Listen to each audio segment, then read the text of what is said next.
So today it's my great pleasure to introduce Professor Martin Bureau from University of Oxford. So Martin obtained his PhD from the Australian National University in 1998, and then he became a postdoc at University Leiden for 3 years till 2001. And after that, he arrived at Columbia University as a Hubble Fellow until 2004. In 2005, he moved to University of Oxford as a faculty and stayed there since then. So Martin has a broad interest in studying galaxy evolution, from the structure and dynamics of late-type galaxies, the molecular gas content and the physical state of early-type galaxies, and to the evolution between galaxy and supermassive black holes. So he's also one of the pioneers that studied the influence of bars in affecting the galaxy properties. So more recently, he acts as a PI of the recent project, which is a map observation for nearby galaxy centers with very high spatial resolution to study the ISM and the properties of central black holes. So today he will be talking about his recent interesting work coming out from Wisdom regarding the giant molecular clouds. So let's welcome him.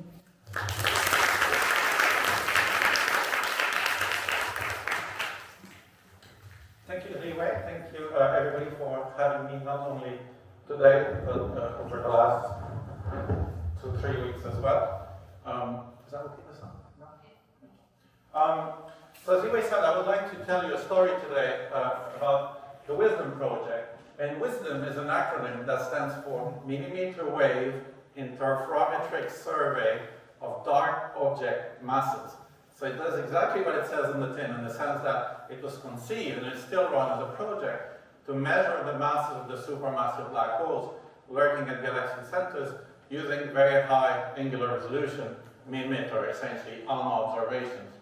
But the same data can be used also to study in great detail the properties of the molecular ISM in those galaxies. Right? We get high resolution ISM data for free. For the black hole measurements, we don't care that it's molecular gas. We just need a tracer that moves near the black hole. But for this, of course, it's crucial. And what I'll do today is tell you about the kind of one half of the project that has to do with the molecular ISM. And the team is listed here, and the people in yellow are the people working on the kind of giant molecular cloud of ISM efforts, while the other people are focusing on the supermassive black hole mass measurements. And the key person on the GMC science team really is Lijia Liu, who was a postdoc with me for 4 years, is now in Copenhagen, and from mainland China originally, and she really helped me kickstart this project because the entire team at the time was just contained dynamicists. Nobody knew about the ISM.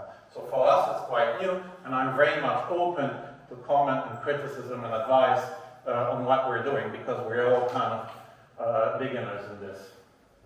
So because it's a school, I would like to start justifying why we do this. Why do we think it's interesting, and therefore, so why should you care? And then I'll give you examples of what we can do with very high resolution observations of these galaxies.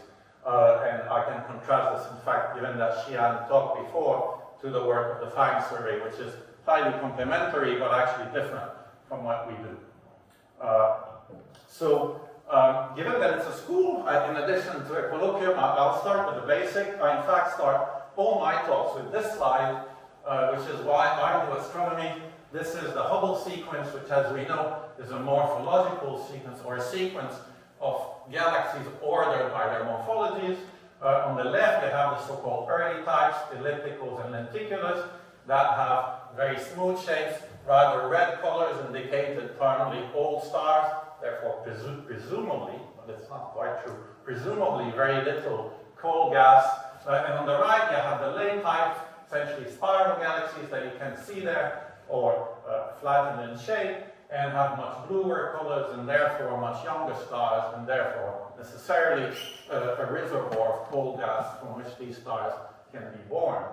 And you know, I just love how galaxies look. I could stare at galaxies all day, so the reason I do astronomy myself is to try to understand these beautiful objects.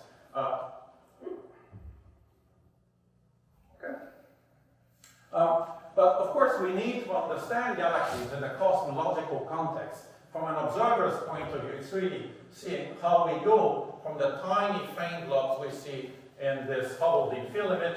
Maybe I should replace this now by a JWST picture. How we go from there to the Hubble sequence that we know today via what we now know is a period at intermediate redshift where galaxies were very gas-rich and very turbulent. And I think, you know, Libre mentioned, you know, how long ago I did my PhD. At the time, galaxy growth was really taught purely in a hierarchical manner, right? Essentially following dark matter halo structure formation, small blobs merge, make big blobs merge, make bigger blobs, and at some point you call this a galaxy. But I think the realization that galaxies at intermediate redshift are very gas-rich made us realize that actually gas accretion, which is a much more continuous process, is very, very important, and therefore also all the dissipational processes that are tied to that. Of course, in a hierarchical picture, the last galaxies to form are necessarily the most massive ones, that is these ones. But I told you that these also have the oldest stars. So there's a slight conundrum there that the last galaxies to form actually have the oldest stars as well. And that's because, of course, the formation of the galaxy itself is different from when the stars in it actually form. And another way to illustrate this conundrum, in a sense, is this. This is just a color magnitude diagram of galaxies. So essentially, magnitude is a proxy for mass, color is a proxy for age, and most galaxies lie in two regions: the red sequence, where these early type elliptical galaxies live, and the blue cloud, where the late type spirals live. And the mystery here is that there are very few galaxies in the middle, rightly called the green valley, a valley because there are very few galaxies there.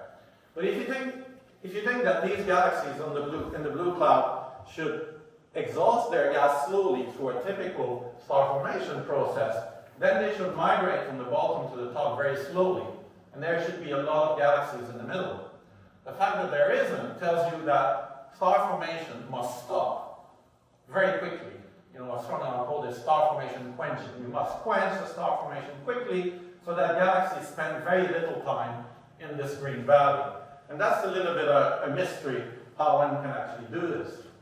However, there's an alternative solution that very few people talk about, which is that the galaxies in the red sequence still have a lot of gas, but somehow this gas is not turning into stars. Right? So that's another possibility, that they have a low so-called star formation efficiency. And if we look at typical disk galaxies, we can make this plot that is often called a star formation law, but it isn't a law at all. There's no physics in there. This is just, I would argue, a parameterization of our ignorance. This is the surface density of molecular hydrogen or cold gas, the fuel for star formation. This is the surface density of star formation, so star formation rate. And most galaxies lie in sequence. And of course, if you take the ratio of these two quantities, a time scale falls out. And it's essentially how long it would take for these galaxies to consume their gas. And the numbers are here in years, so typically it takes, you know, a couple of giga-years for galaxies, if they were to continue on their current star formation rate, to exhaust their gas. And that's why we would expect the galaxies to move slowly from the blue cloud, apologies, to the red sequence. But, you know, clearly this is not what's happening.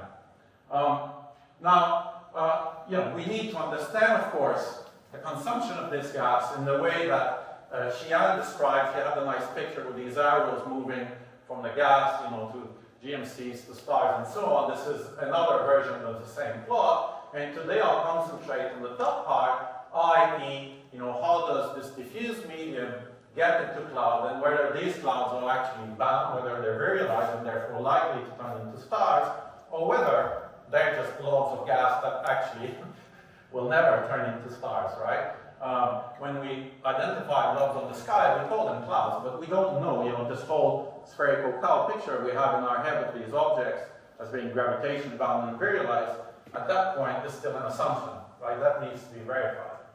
And of course, if they do turn into stars, at some point they'll return this enriched material to the medium between the stars. Now, how do we define GMCs? I'll come back to that later. They're clearly sites of star formations. We know this observationally, kind of discrete, so ignoring the very diffuse material. And I think it's important to say they're potentially self-gravitating. Certainly at this point, if you just identify them morphologically, you don't know for a fact they're self-gravitating. Masses, I think the upper bound is 0, 2 large, kind of 10 to the 4 to 10 to the 6, sizes of 5 to maybe 80 parsecs, typically velocity dispersions of a few, and most likely lifelines of 5 to maybe 10, 15 megayears. Part of the reason I'm here talking about this today is because now we can actually resolve these clouds spatially in objects quite far away, not only beyond the Milky Way, where many of these studies were done, but also beyond the local group. So this is what ALMA can do, right? So as you know, ALMA is an amazing interferometer. Many people here are involved. It has baselines up to about 16 kilometers, so I took here, just for the sake of the argument, half of that, so something ALMA can do easily. These are the basic transitions of CO that ALMA can observe, and these are the angular resolution that one reaches for baselines of 8 kilometers. And this is amazing, right? If you're an optical astronomer, people struggle to, this is the next generation of 30-meter telescopes will achieve that. Nobody achieves this even with adaptive optics today. But ALMA routinely does this without breaking a sweat. And at the distance of the Virgo cluster, which is the distance you need to go to access early-type galaxies, so not only the late-type galaxies that people have studied in the past, these are the spatial resolution that corresponds to these angular resolution.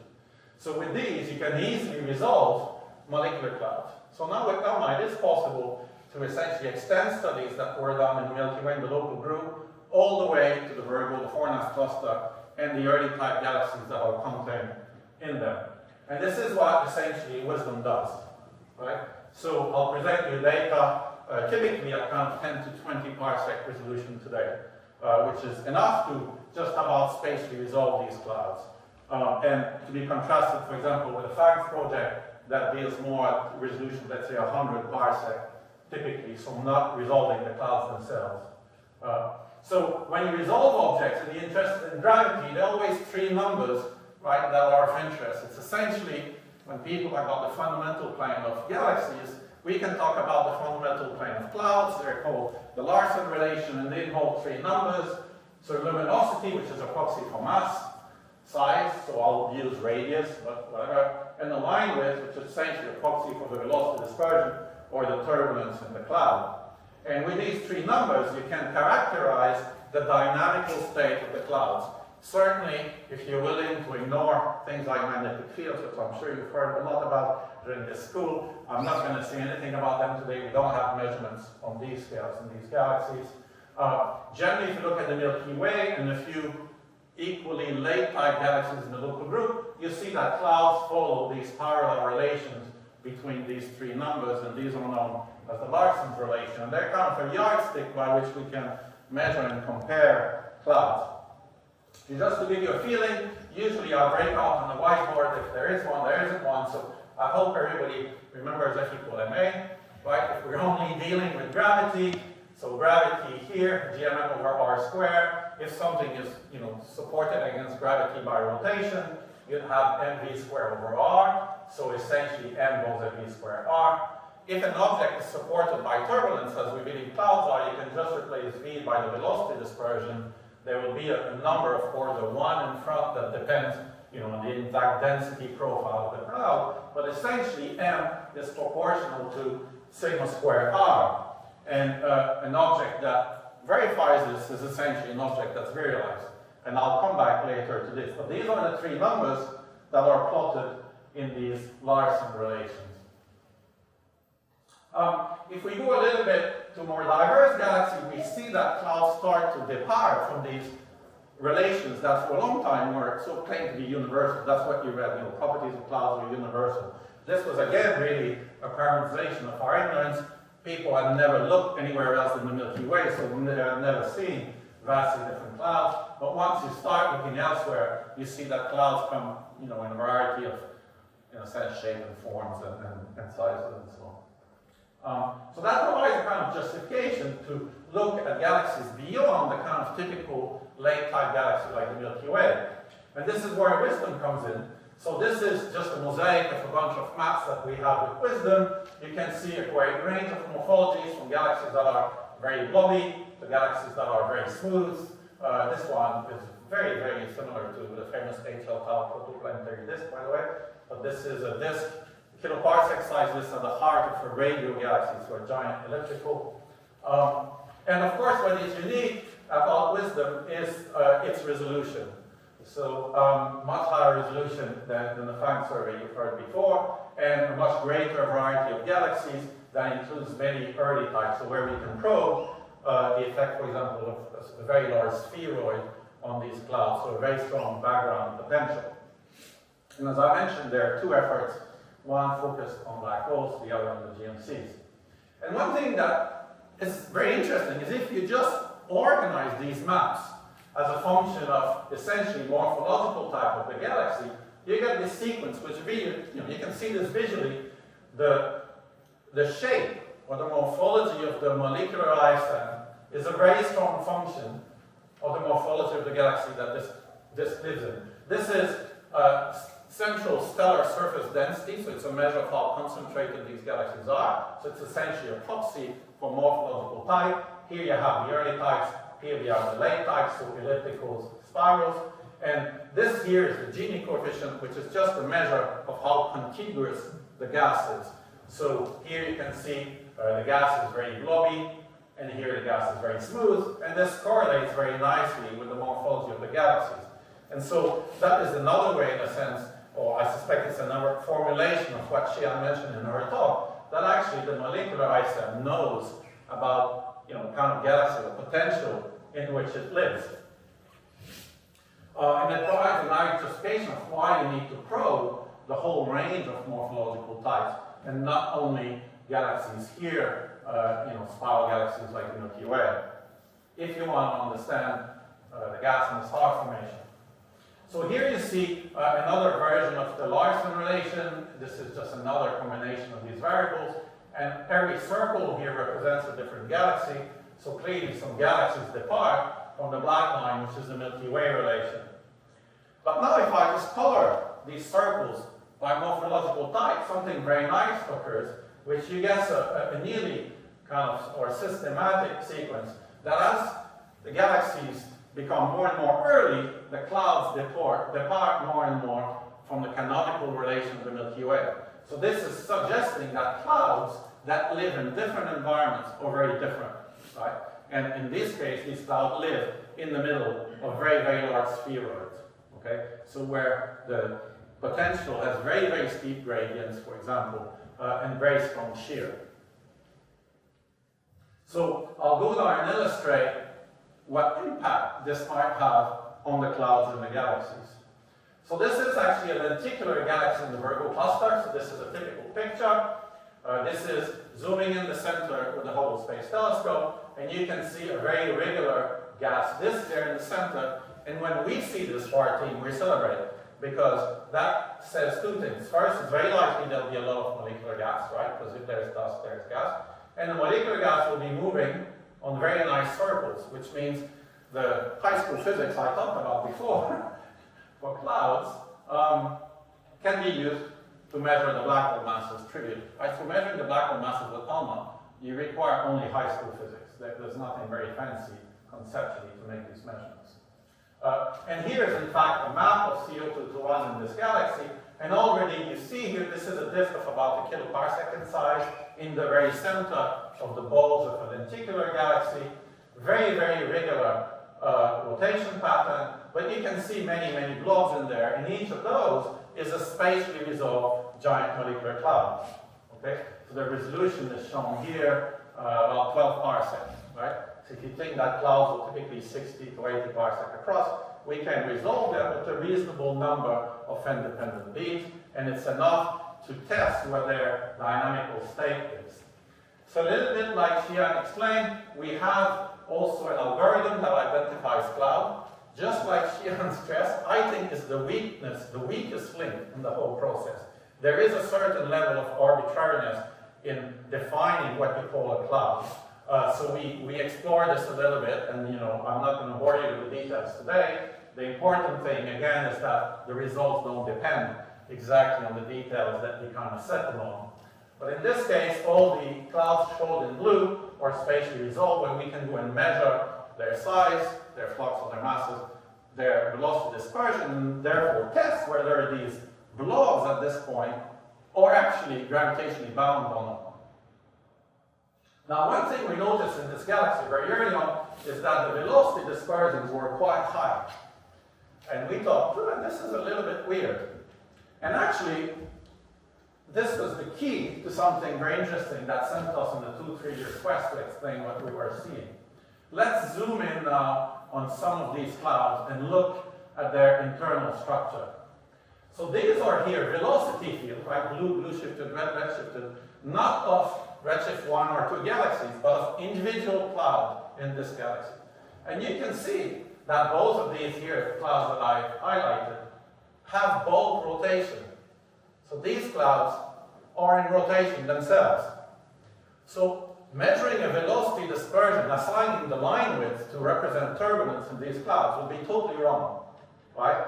Dynamically, these clouds have a lot of support, not from turbulence, but from actually rotation, just like in essentially a spiral galaxy. In fact, this is a cut. So you can't read the axis. This is position, velocity.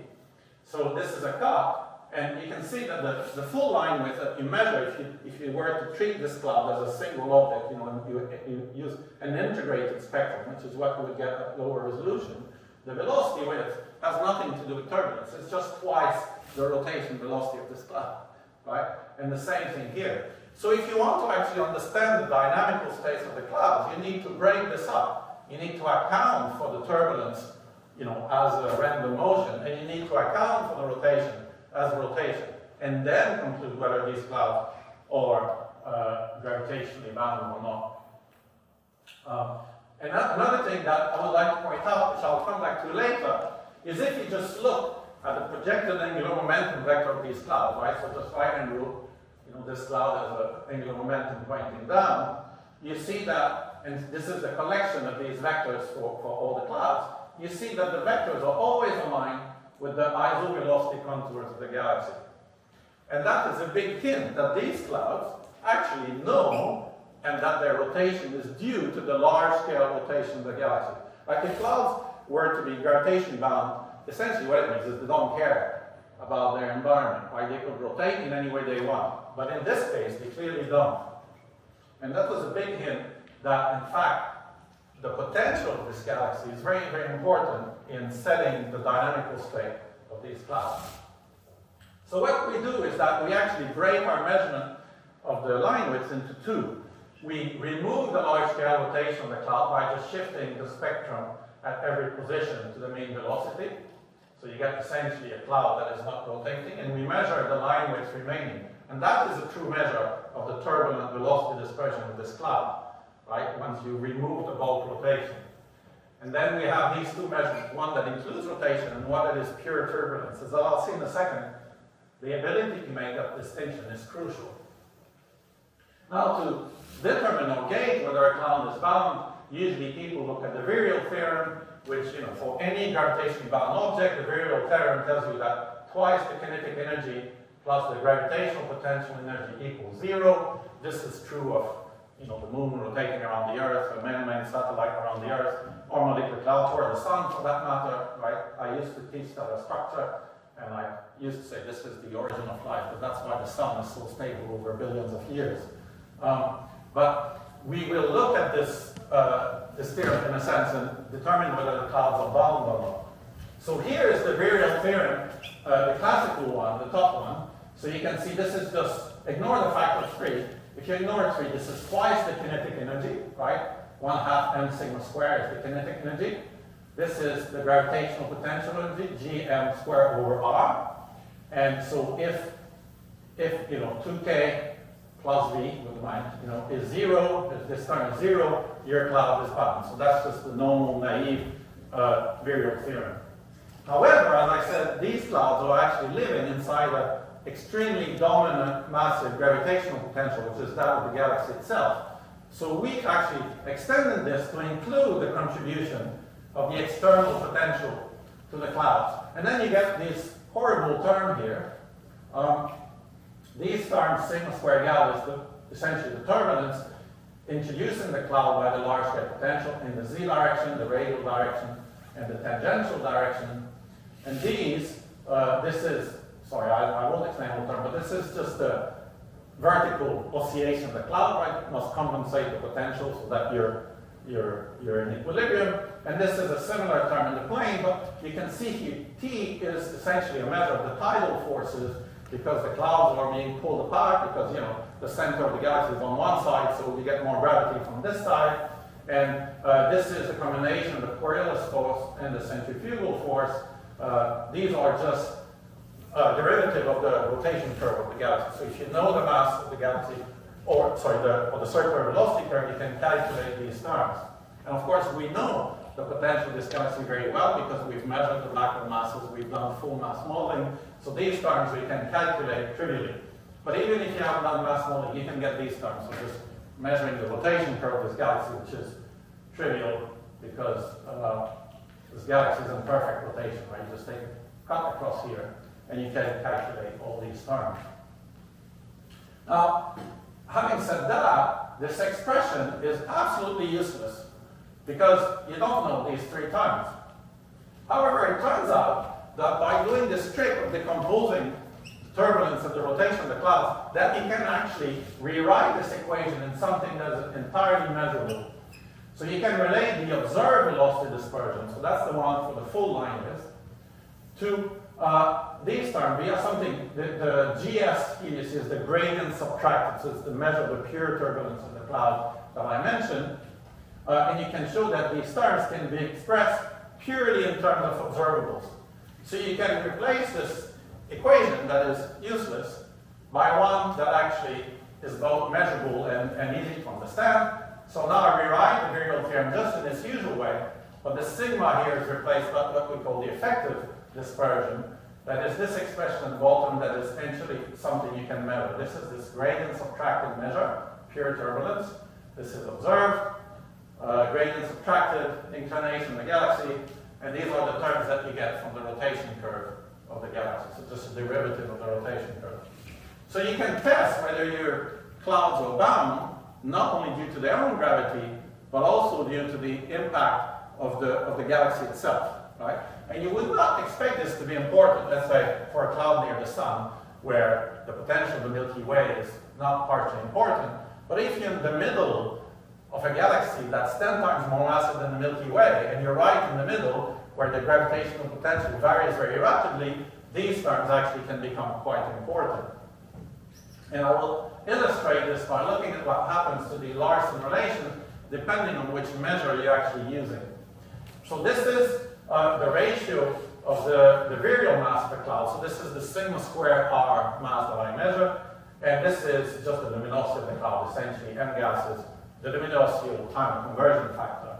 And if your clouds were bound, you would expect the clouds to lie on this line. So if we use the observed measure of the dispersion, the one everybody else does naively, just the integrated line width, all your clouds, although they lie on a nice parallel, they all way above the one-to-one relation, which is for a realized cloud, and they have an average virial factor, which is the ratio of these two quantities, of about 4. So you would conclude that these clouds are not realized and not bound, right? So they should be transient objects, failing other things to keep them together, like magnetic fields or something. But just due to gravity, you will conclude that these objects are not realized and not bound. And that's because this ratio is easy to understand, right? I was quoting dynamical mass versus luminous mass. The dynamical mass is sigma squared R K over G, M gases and gas. You can rewrite this as just a ratio of twice the kinetic energy over the gravitational potential.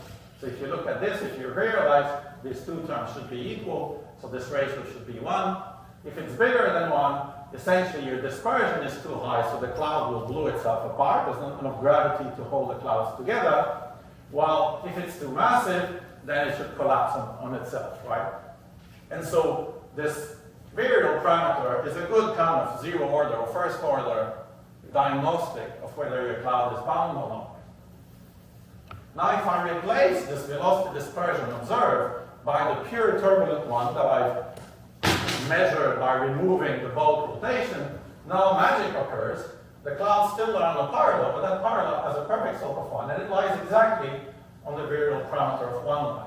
So then you would reach a totally different conclusion, which is that these clouds are both virialized and gravitationally bound.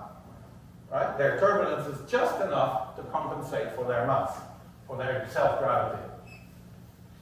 But of course, these clouds are actually in rotation. So if this were true, the clouds should break themselves apart because they're rotating too fast. Right? So you need to use this effective measure of velocity dispersion to get a true diagnostic of whether these clouds are bound. And then you see that, obviously, the alphas become a bit larger. Now you get a virial parameter that's on average 2, and you would conclude that these clouds are just maybe marginally bound, just about, right? If they hang together, it's just by the skin of their teeth.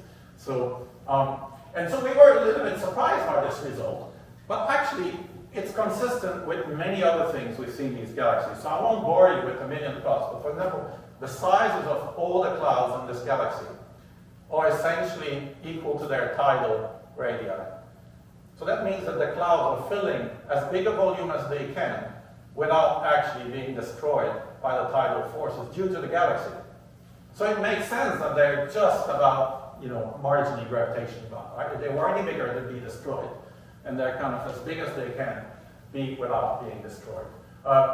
It's interesting, something we calculated is if you can calculate the stellar mass contained within a cloud, right? We're talking about molecular gas mass here, but you can make the exercise how much stellar mass is there just due to the background potential of the galaxy.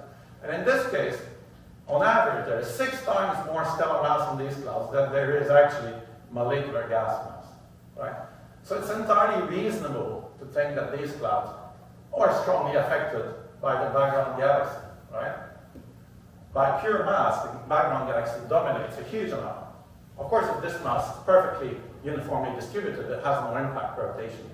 But in the center of a galaxy, the gradient is very steep. So as I said here, an effective virial parameter of about 2. And the nice thing is now we have actually a proper yardstick to verify where clouds are bound or not in the centers of galaxies. And this is probably very important to gauge also the properties of the clouds. For example, in the central molecular zone of our Milky Way, where we know there's a lot of molecular gas, but very little star formation. And the reason may be, again, that these clouds may not be actually bound, right, due to the background potential. If you assume that this background potential dominates, you can actually predict a lot of these values. You don't even have to measure them. Right? This effective potential can be expressed in the kind of classic one, the purely turbulent motion one, plus the contribution, here we call beta, which is due to the external potential. And if you believe that that's dominant, you have an analytical expression for it. And in fact, for clouds that just fill their rostral, their tidal radius, that should be about 2/3. So you would get 1 plus 2/3. You get 5/3, which is more or less what we get. Clouds that would be marginally bound, so virial parameters between 1 and 2. In fact, I won't show you this. I have some slides that people want to see. We can actually calculate analytically the shape that these clouds should have near their edges. And you see that they're always elongated radially, which is interesting because that's what we expect from tidal forces. And that matches the distribution of the shapes that we observe in this galaxy. And interestingly, the model predicts virial parameters that are identical to those measured on average. This is the observed one, this is the predicted one, but without any noise. Same averages for it. So it seems that this model matches the data very well. But I want to come back to this issue that I mentioned, that in this galaxy, most of the clouds seem to have the angular momentum vectors aligned with the isovelocity contours. In fact, only about 1% of the clouds or retrogrades, have rotation that is contrary to the local rotation of the galaxy. The next galaxy I'll talk about, that fraction is 50%. So you might think that these clouds were formed in a very different manner. And this is where I will do a little dance. So everybody can see, you've seen Martin dance, right? So we had a challenge once in my college in Oxford to actually dance your thesis. So I never danced my thesis, but I can dance this hypothesis, right? Which is that, if you have a gas cloud that collapses in order to preserve angular momentum, as you know, it tends to become a disk. And then, if you're a cloud forming in a rotating disk, it's very likely that you'll spin this way, right? Because you're collapsing. Any figure skater will know that, right? It's actually quite difficult to do the other way around. And if you look at the solar system, this is what happens, right? The angular momentum of the planets, so their spin angular momentum, is aligned with the orbital angular momentum in nearly all cases, right? And when they're slightly offset, like the 23-degree tilt of the Earth, we assign this to a very violent process, not just dissipation, right? We say, well, that's the collision that created the Moon, also tilted the rotation axis of the Earth. And in fact, Uranus is tilted by 90 degrees, presumably an even more violent collision. So it seems to me that irrespective of anything I've said, the simple number that we can measure quite easily of the fraction of prograde versus retrograde cloud is probably quite a powerful diagnostic of the dominant forces shaping these clouds. I'm not exactly sure what that diagnostic is yet, but I'm sure that's an easy, powerful diagnostic, right? To zero order, I would expect, if they're all aligned, dissipational processes probably dominate. If they're largely non-aligned, probably collisions, cloud-cloud collision, are probably important. But the truth is, at this point, this is more gut feeling than a fact. But I encourage people who do simulations now to try and probe this, right? That's something that can be measured very easily in simulations as well, and where you can relate this kind of simple statistic with what's actually happening, because you know what's happening in the simulations. So let's look at this galaxy that has a very large number of retrograde clouds. So this is the molecular gas distribution of this galaxy. Usually I ask people, so what do you think the spatial resolution is in this case? There are many radio astronomers here at ASIAA. Everybody knows the beam is always plotted in the bottom left corner. So it's this little black dot there. And this is our winner. This has a spatial resolution of half of 1 parsec. And so, if you think about it, the closest star to the sun is over 1 parsec away. So if this was a map of stars, every star would be mapped separately, and the velocity of every star could be measured individually. So in fact, this entire map is about 100 parsec across, right? This entire distribution. So this is almost essentially a single cloud that we're mapping. So in fact, in the paper, we don't call clouds the structures I'll talk about, we call them clumps. And you can see here, in fact, a velocity gradient in the very middle, and that allowed us to measure our first some million solar masses black hole that is kind of getting towards the interesting range of intermediate mass black holes. So this is our winner in terms of the smallest black hole we've measured so far. But that also allows us to identify hundreds of structures in the Milky Way galaxy, and again, look at whether these structures might be virialized or not. And of course, the reason we see with such high resolution, it's great angular resolution, but really this galaxy is very nearby, so that's the real secret for this one. So it's still very easy for one to reach this angular resolution. Let's look again at these Larson relation. This is velocity dispersion and size. This is the usual relation for the Milky Way.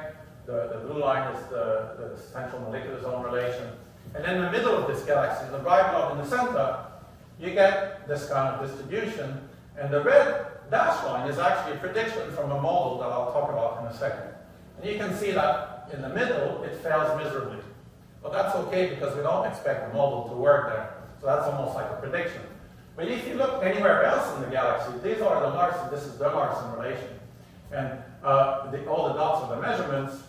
And you can see that here our model fits the data rather well. And as I'll stress many times, this model actually has 0 free parameter. So it reproduces the slope, the turnover, and the 0 point of this relation without any free parameter. And it's a model that's entirely based on cloud-cloud collisions. So this is the model. It's kind of a theory workshop, so I thought I'm allowed to show formula. I'm not going to bore you trying to go through the math, so I'm going to give you an intuitive feeling of what this model does. And it's very easy. It's just a back of the envelope model.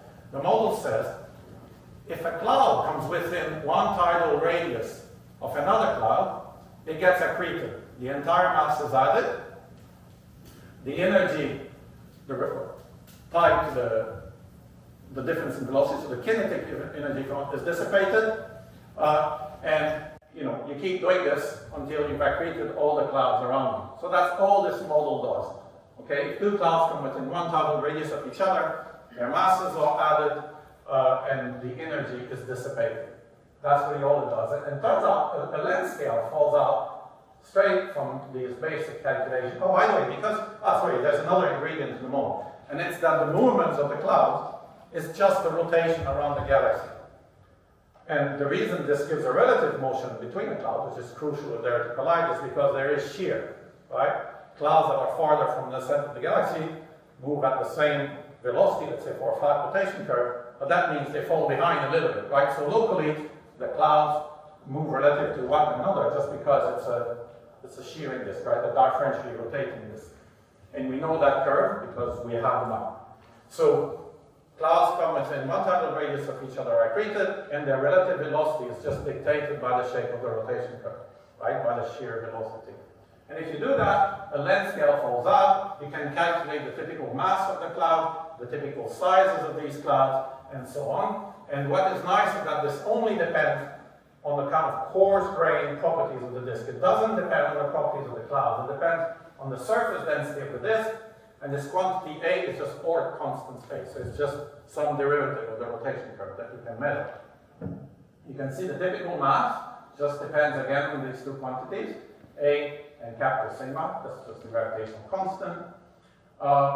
The energy injection rate you can calculate from just dissipating this kinetic energy. And the nice thing is, if you equate this to what you expect from a turbulent cascade, actually the Larson relation falls out analytically in two lines of work. This is the predicted size line relation of these disks with just again these two quantities, local surface density in the disk or constant A. If you're below that length scale, you get a slope of 1/3. If you're above it, you don't have any, so it flattens out to this value. And this is the function that was plotted over the observations. So the data are plotted in the background. The formula that I just showed that falls from two lines of an analytic, where is this one? The slope of 1/3 until this typical length scale, and then a flattening, and the 0 point is also predicted naturally with 0 free parameters, right? All of these are observable, so there's no free parameter. And it falls out, and it seems to match the observations very well. In fact, we can also show that if you have a disk that is roughly gravitational or Q of about 1, then this falls out naturally. The two actually go together. And the nice thing is the prediction from this model matches observations very well. I won't bore you with all these curves, but in the top left is various time scales that show you that the collision time scale is the dominant one, the shortest one, therefore the one that dominates.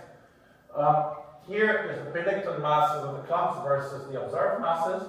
It's a perfect match, except in the center where we don't think our model is valid. This is the energy dissipated by the collision versus what you expect to be injected to sustain them. It matches perfectly. And this is the size of the clumps that is also matched very well by the predictions of the model. We're even more excited because this is a small galaxy just outside the local group.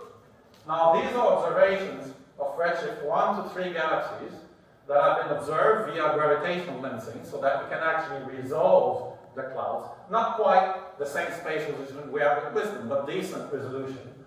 This is, this would be 10, this is 100 parsec. So kind of Franks-like observation, but at redshift 1 to 3. And the different colors of the 3 different galaxies and the lines are the predictions from our model with no free parameter, right? No free parameter. And you can see again that our observations So that our model prediction matches the observations very well. And of course, this is nice because at these redshifts, we know that these clouds, that these galaxies are very turbulent and gas-rich, so it makes sense to think that collision would be important. So we're very keen now to look at this models apply in the greater diversity of environment and are kind of hooking up with people who are looking at strong lenses now to see if we can observe more of these objects. It turns out strong lensing is also the key to measure black hole masses using molecular gas beyond the local universe, right?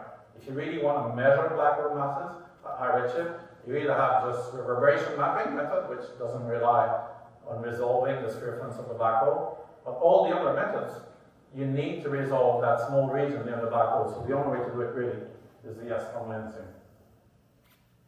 So I have 5 minutes left, so I want to say something about star formation efficiency. After all, in the title, it says dynamical properties, which is what I've talked about so far, and then it's star formation quenching, which I haven't said anything about, right? So what is the link between the two? Well, to link, of course, molecular cloud to star formation quenching, you need to have a measurement of star formation, right?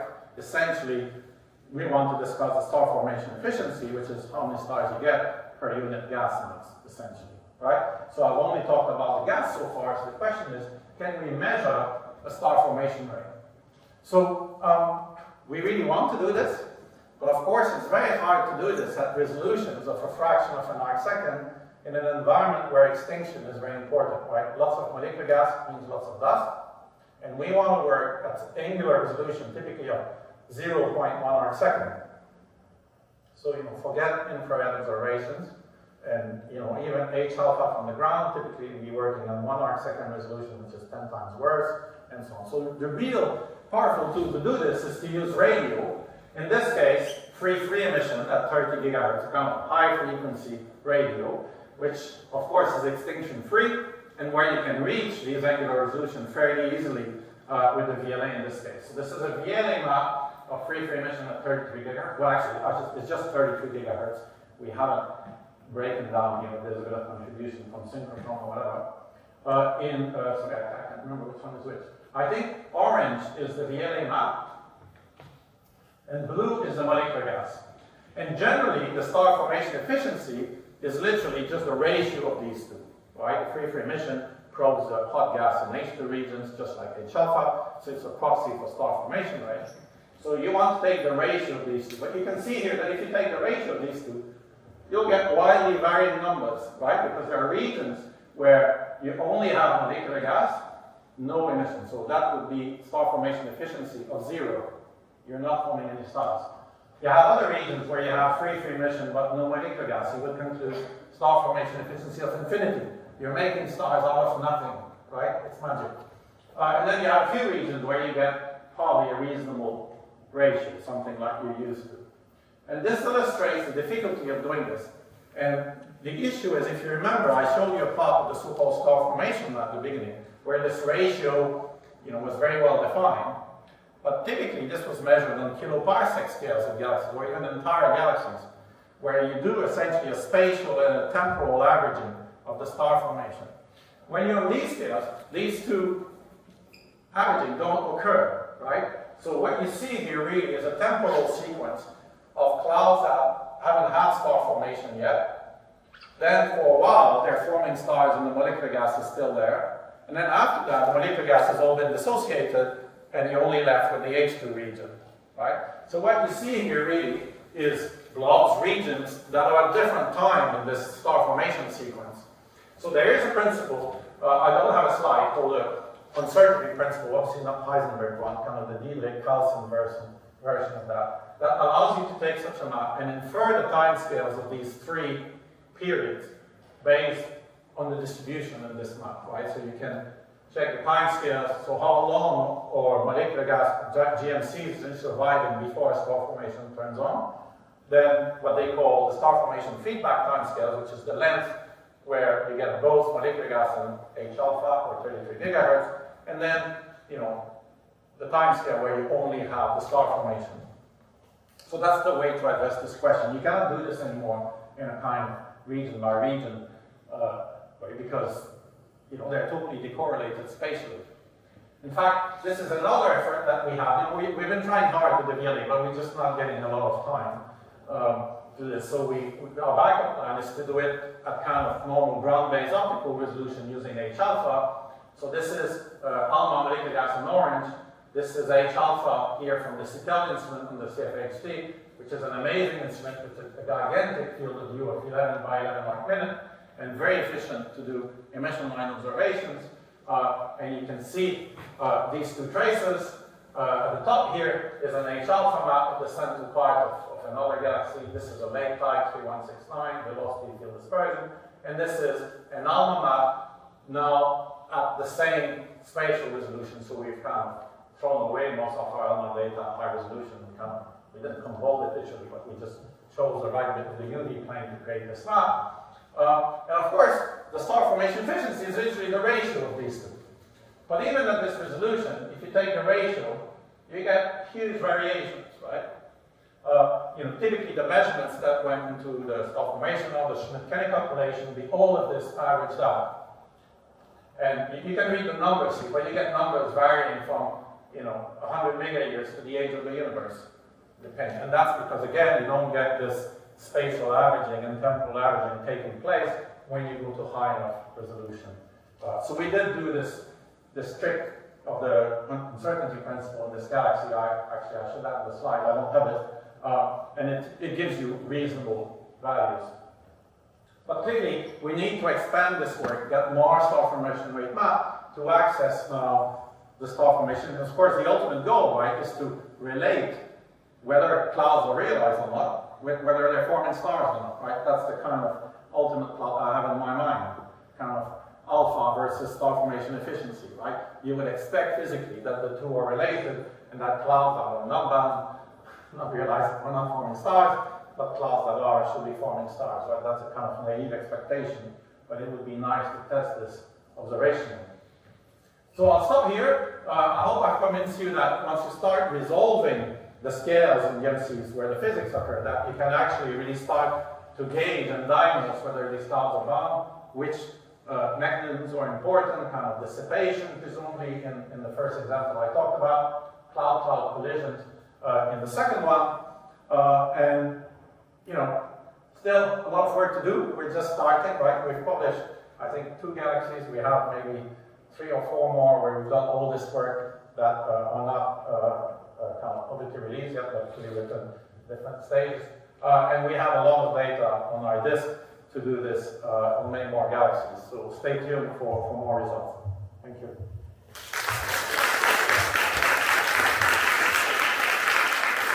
Thank you very much, Martin.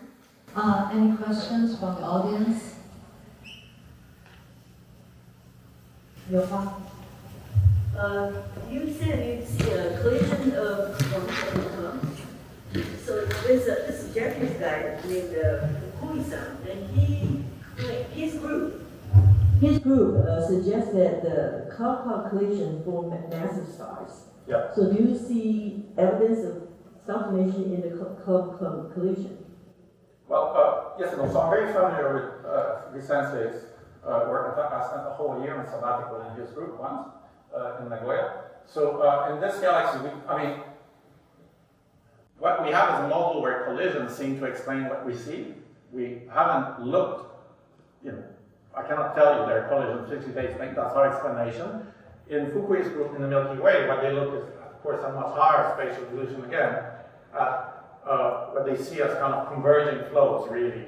If you look at the PVD diagrams that they showed, is where you have evidence of 2 clumps of molecular gas moving towards each other. And as you see, they're keen on this as an explanation for massive star formation. What we like in this specific galaxy is star formation rate indicators.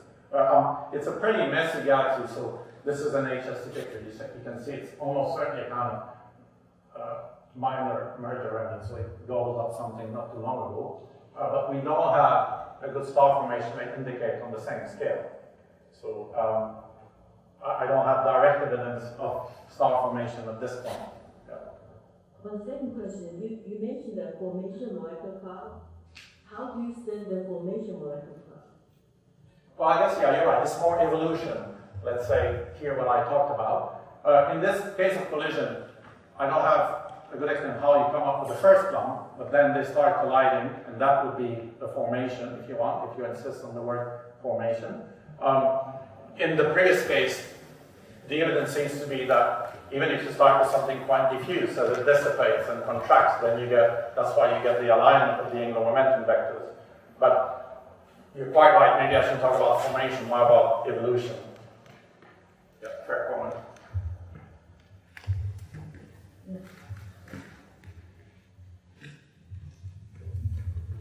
I'm just curious about within maybe under 100 physics scale, and there's abundant giant molecular cloud and self-gravitating, and what's the matter line of sight velocity dispersion? Sorry, what was the first part of your question? I mean, within the 100 physics scales, the giant molecular cloud and individual cloud, you measure the velocity dispersion, right?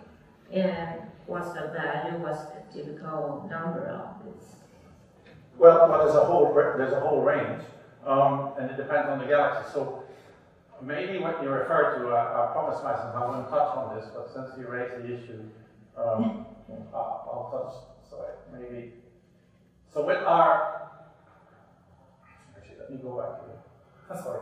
So this would be the traditional observed alpha parameter in a ratio of sigma squared r versus essentially zero luminosity.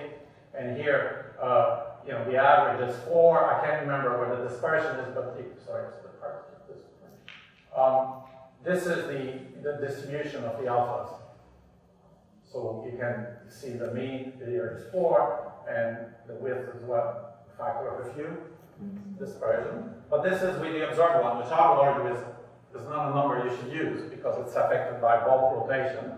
But if you just look at the purely turbulent one, you get this histogram, and if you look at the one I think is right, you get this histogram so much closer range.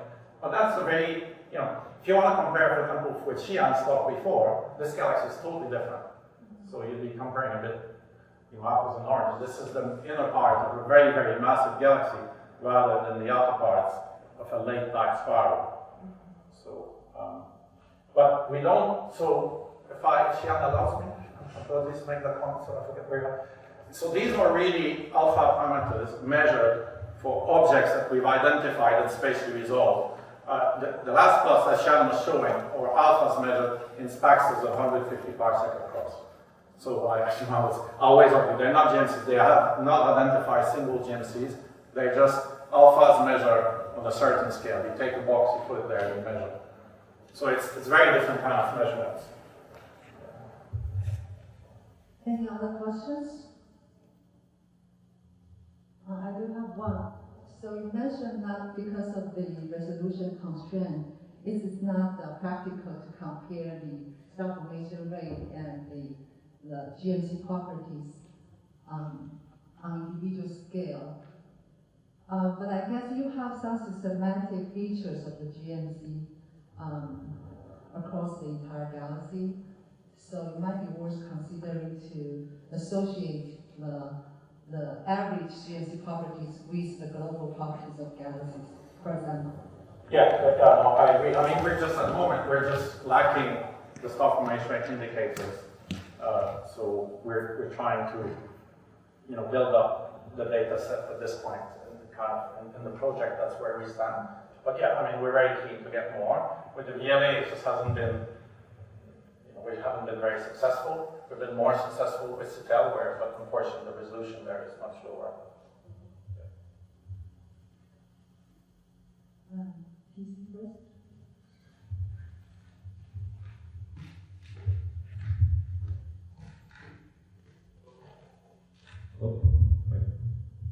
Good stuff, Martin. Thanks for the talk. I was wondering, and then maybe not talking, you show correlations of different parameters. I was wondering, just for example, the cloud mass functions for initiation really for those clouds, and you can learn something from just plotting histograms. Yeah. And for example, compare that to initial mass functions. Do you see similar slopes and things like that? And have a look into that. Yeah, we do have in every paper on the class, we have the mass function. It's just most people don't get excited by it. I don't know. I do. Sorry. I don't think, okay. But yeah, so we do it a little bit again in simulation. So we have mass functions for the whole galaxy and for different bits where the galaxy justify, like a ring and arms and so on. These ones were just done quickly. This is a plot I put in the grant proposal. You know, this is 4 different mass functions for galaxies. The color indicates, again, the morphological type sequence. If you want, you can see there clear differences. The slopes, I think, are similar to the slope of the initial mass function, of course, with a huge 0 point difference. I can't remember object by object. Usually within a galaxy, we don't see huge differences. I can think of one case, which we're just about to submit in a strongly barred galaxy. We look at the so-called nuclear ring in the very middle, and the mass function there is very different than in the other regions of the galaxy. You have the dust lanes that are shock regions, and then you have a few blocks in the middle. One is much shallower than the others. That's how I remember on top of my head. So yeah, we're looking at that. The numbers, we report them in the paper, but in all honesty, we haven't really done anything ourselves with those numbers. But you will find these numbers for the slope of the masses of the PDF of the clouds in all the papers. Thanks. Can I have a question? Just a quick comment about this cloud collision model part. I think that you stress about this parameter models, but actually look at your slides. Actually, it's a 2D models, and the 2D models is actually not real world 3D models, and the turbulence behavior is quite different from 2D and 3D. So if 2D model is very right, and I was questioning the real world may not do the same thing. I mean, so I feel there's some discrepancy. Maybe need to sort of look into if we can move to 3D models. Yeah, well, I'm not going to argue. I mean, this is, I hesitate to call this a model. I mean, it's 2-3 assumptions, and you work out what the consequences are. And in this galaxy, it seems to fit. Yes. We haven't, it seems to fit these 3 high-redshift galaxies, but clearly the physics is much more complicated than this. I'm not going to pretend this is the whole truth, but it's quite nice when you have a model that you can understand with, a few lines of algebra. Yeah. And it fits the data. So in this case, Yeah. Okay. it does. That's all I can say. Yeah. But thank you. that's That's Yeah. Let's just look at the 2D and the hidden dimension is probably very important in the real physics world. Yeah. Yeah. That's my comment. Yeah. But it's just maybe this kind of related, unrelated. People do very, very fancy hydro simulations. I'm sure people do. But actually, I remember when I compare a lot of hydro simulations these days to real galaxies, often I find they don't really match. But the best models that really look like observations of CO in galaxies are actually the good old sticky particle simulation models, right? And there's no physics in there. It's again this blobs that move ballistically until they collide and then this dissipate energy. But if you actually look at observations and data, they do an amazing job. And I think it's telling you that if clouds are really little bullets moving ballistically until they collide, it's not a bad model. For just reproducing the morphology, for example, of galaxies. Okay, we can take one last question. In that.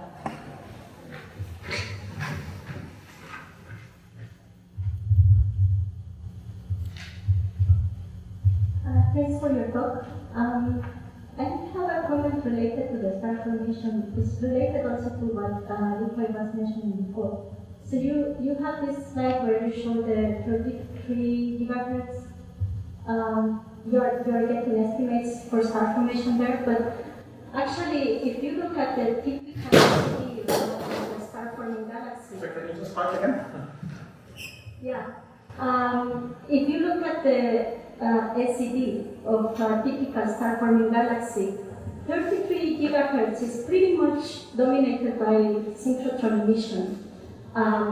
So I think for free you need to go to lower frequencies, and so one option would be to look at the DLAS catalog that they already observe lots of sources mostly in northern hemisphere from the DLA, and from 3 gigahertz, of course the resolution is not bad, is bad compared to 33, but at least you can get an estimate of the global star formation in each galaxy. Yeah, I mean, many comments. So I think 33 is the best place if you want to get mostly free. If you go to lower frequencies, the contamination from synchrotron will just be higher. The one thing I disagree with your comments is I think it may be true what you say on large scale, that synchrotron dominates, but I think once you go on these spatial scales, I think it isn't true. The thing if you go to synchrotron as well is instead of tracing the gas that's in H2 region, you're really tracing supernova remnants. So this problem of the decorrelation spatially is only going to get worse. And then I'm told also that the diffusion timescale is quite different as well, so you get a much more, I guess, picture that is more diffuse. I'm not sure if many people know more than that, so it's not so useful. But I don't think it's true that 33 gigahertz is systematically dominated by synchrotron on those scales. I agree with you. I agree with you. But maybe you have a better explanation than I have for Christina. The 21 centimeter line is at 1,400 megahertz. It's 1.4 gigahertz. This is 33 gigahertz. So it's like 30 times the 21 centimeter line. So the is short enough. So frequency is high enough. So it's not thermal. It's thermal. Yeah, I mean, the key is the spatial scale, I think, right? So if you look at the integrated one. Also thermal emission and also the resolution will be good enough. So it is the best. All right, I guess it's a good time to stop here. Let's thank Professor Martin again. So Martin, today is the last day of Martin's visit here. So if you still have questions, then you might want to take the opportunity of break to talk to him. Yeah, grown enough.